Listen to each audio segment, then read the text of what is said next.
रामायण में रावण के भाई कुंभकर्ण की भूमिका काफ़ी अद्भुत है। उसे उसके विशाल शरीर और भूख से ज़्यादा उसकी नींद के लिए जाना जाता है। वह भी अपने भाई रावण की तरह बहुत बुद्धिमान और बहादुर था। उसकी शक्ति के चर्चे पूरे ब्रह्मांड तक फैले हुए थे। यहाँ तक कि देवराज इंद्र भी उसकी शक्ति से ईर्ष्या करते थे। एक बार की बात है, रावण, कुंभकर्ण और विभीषण तीनों भाई एक साथ ब्रह्मदेव की तपस्या कर रहे थे। उनकी तपस्या से प्रसन्न होकर ब्रह्मदेव प्रकट हुए और उन तीनों से वर मांगने को कहा।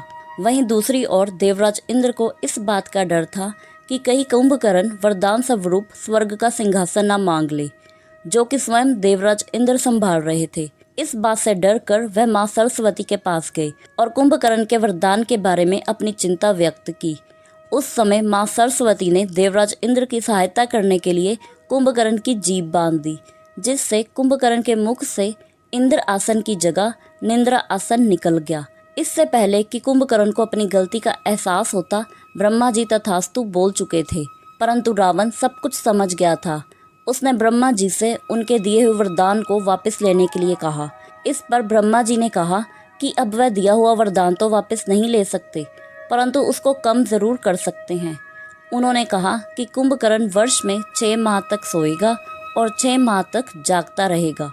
ब्रह्मा जी की इस बात को रावण ने मान लिया। कहा जाता है कि जब भगवान राम और रावण का युद्ध हो रहा था, उस समय कुंभकर्ण सो रहा था। बहुत सारे प्रयासों के बाद ही वह जागा था और मैदान में युद्ध के लिए आया था। अगर आपको कहानी अच्छी लगी हो तो वीडियो को लाइक और चैनल को सब्सक्राइब करना बिल्कुल ना भूलें।